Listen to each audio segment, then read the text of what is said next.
পৃথিবীর ইতিহাসে পেত্রা একটি রহস্যের নাম। সুপ্রাচীন এই নগরীর অন্তরে লুকিয়ে আছে হাজারো ঐতিহাসিক নিদর্শন, যার মাত্র 15% ইতিহাসবিদগণ উদ্ধার করতে সক্ষম হয়েছেন।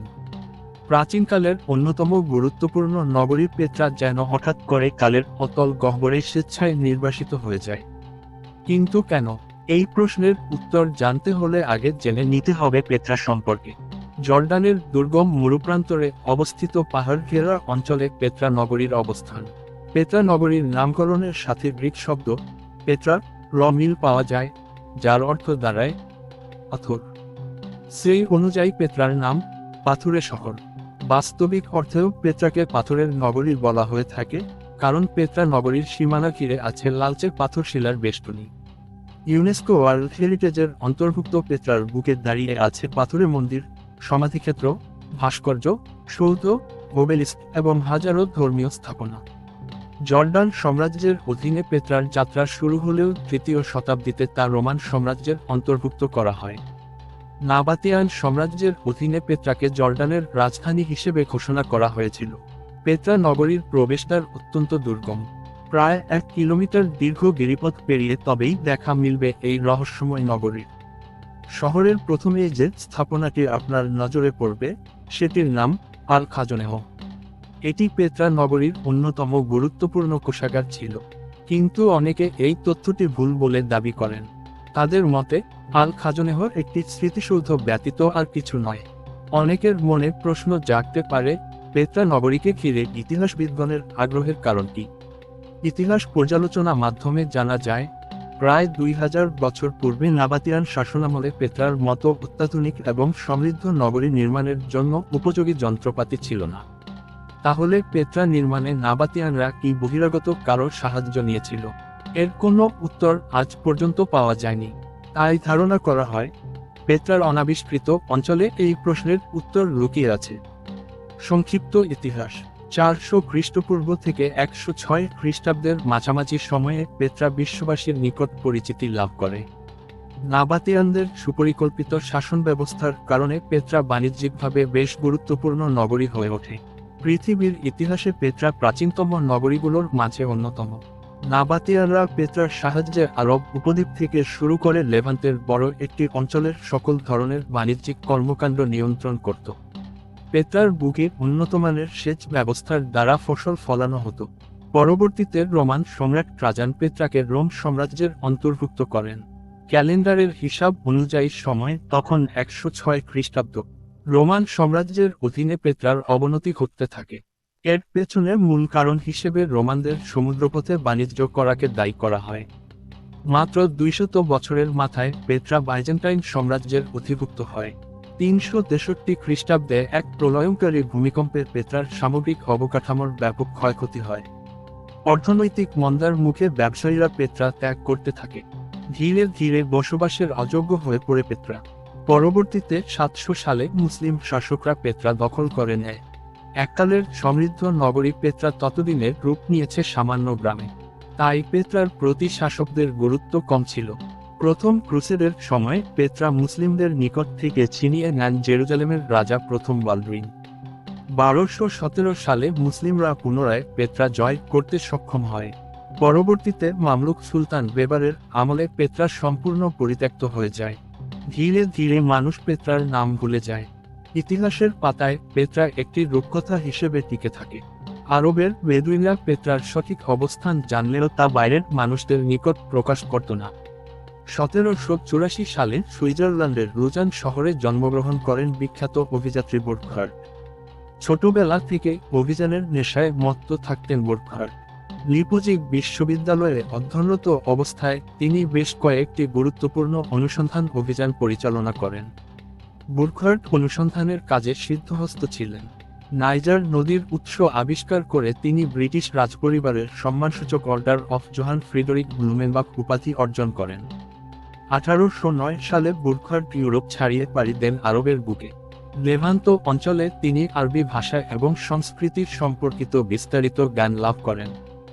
বলতে গেলে এই অঞ্চলের মানুষ এবং ভাষার প্রতি প্রেমে পড়ে যান তিনি। তাই তার জানার আগ্রহ বেড়ে যায়। তিনি লেভান্ত থেকে ফিলিস্তিন অঞ্চলে যাত্রা করেন। সেখানে আরবের ইতিহাস, ভূগোল এবং ভাষা নিয়ে বিশদ জ্ঞানার্জন করেন। বুরখার্টের নিকট আরব উপদ্বীপ একটি রোমাঞ্চকর স্থান হিসেবে মনে হতে থাকে। তিনি 1813 সালে নীল নদ উপত্যকা এবং পরবর্তীতে সিনাই উপদ্বীপ অঞ্চলে অভিযান পরিচালনা করেন। সাধারণের চোখ ফাঁকি দেয়া ভৌগোলিক রহস্যকে অন্ধকার থেকে আলোতে টেনে আনতে দক্ষ বুরখার্ট আরবের মানুষের সাথে মিশে যেতে চাইলেন।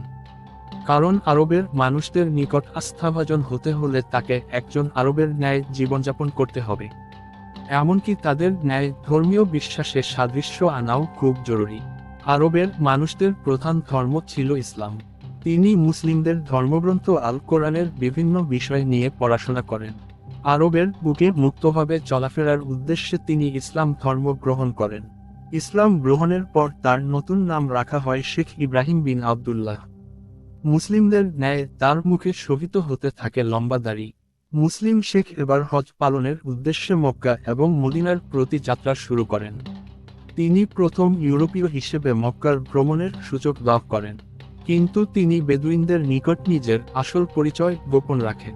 তিনি নিজেকে ভারতীয় দাবি করতেন।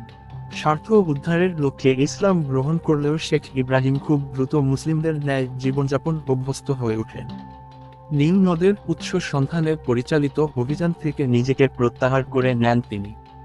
এবার তিনি লেভান্ত অঞ্চলের দিকে পূর্ণ মনোযোগ প্রদান করেন। কায়রোর পথে পেত্রার হাতছানি। প্রায় 4 বছর সিরিয়ায় অবস্থান করার পর শেখ ইব্রাহিম যেন হাঁপিয়ে উঠলেন। আর ঘরে বসে থাকতে ভালো লাগছিল না তার। এবার সিদ্ধান্ত নিলেন পুনরায় বিশ্বভ্রমণে বের হবেন। যেই ভাবা সেই কাজ।